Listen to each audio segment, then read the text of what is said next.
Between Ourselves, Part 5. Yesterday, I was drinking beer by the lake with my wife. We were both singing and dancing, but we drank too much, because the evening ended badly. We were shouting at each other. I kept wondering the next day how such a nice evening could end up so badly. I threw some things around the kitchen. She smashed the coffee machine. I feel so guilty today. I am at home, and it is the 23rd of June today. Harry the Madman. It happened again last night. There was a drunken event. There was a blackout. And today there are bruises on her neck. I dropped the laptop. I was screaming and shouting. Ladies and gentlemen, let me introduce you to Harry, the Madman, my drunken alter ego. The evening started so promisingly. We danced. I sang to Pink Floyd's The Wall, but then, in the early hours, perhaps 2 or 3, my wife wanted to call time, but I kept insisting on one last drink. Then we argued and things deteriorated. It was yet another evening to forget.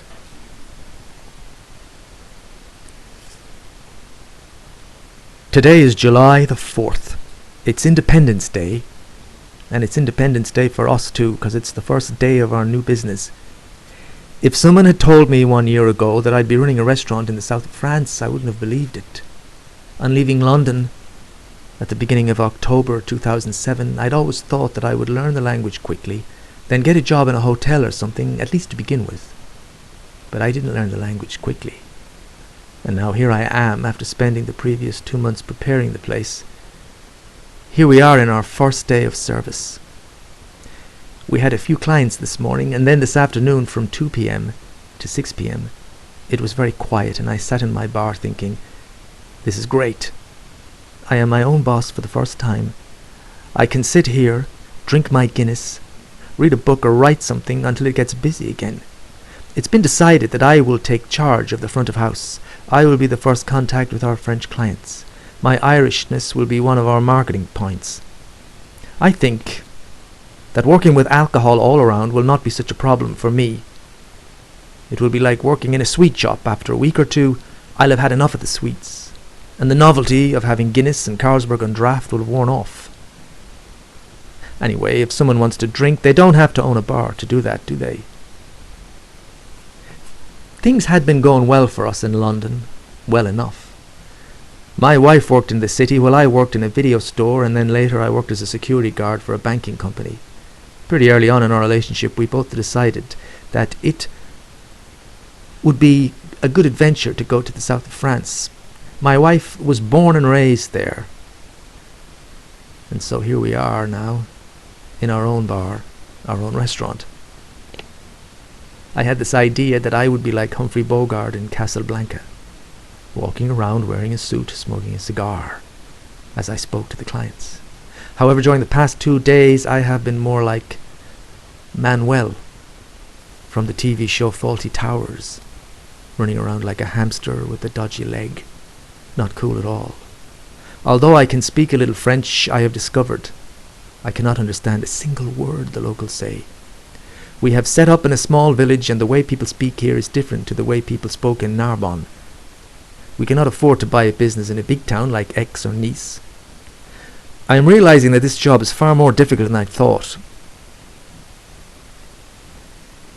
For one thing, we work very long hours here. We work from 11 a.m. to 11 p.m. because we've decided to open 7 days a week for the first few months so as to let everyone know we're here. 7th of July, 1 p.m.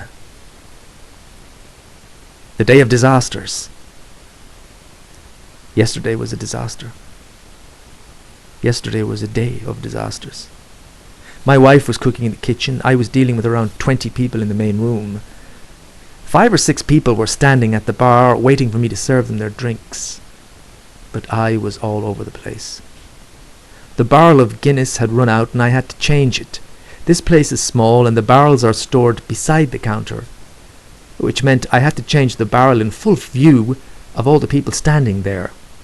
The barrels are pressurized and it's important to know what you're doing, which unfortunately I did not, as it wasn't me who set up the first barrel but the man from the brewery. Anyway, as I opened the new barrel I pressed the wrong button and the Guinness shot upward, nearly taking my head off in the process, and it hit the ceiling. I tried again and the same thing happened, so after that I decided enough is enough. I had to try and explain to the two clients at the bar who wanted Guinness that it was temporarily off the menu. I was actually serving people with Guinness dripping from my hair. A little later on the same day, as I was working behind the counter, I heard an enormous crash in the other room. The bar area and the main room are separated. And when I arrived, I saw a rather large lady had fallen through one of the chairs and was being helped off the floor by two of the other customers. One of the men that happened to be there spoke English, and after I had calmed down the lady, he came up to me at the bar to order a drink. And as he did so, he whispered to me, "I hope you're insured against that," which simply added to the stress. At about 11 o'clock that night, as I was getting ready to close, waiting for the last 3 people to leave, 2 policemen walked in and asked to see the owner.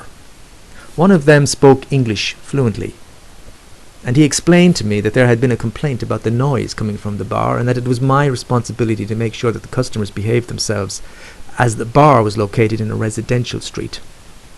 By the end of that day, I was getting fairly close to a nervous breakdown. I thought to myself, my God, this is only the first week. What the fuck happened to Humphrey Bogart?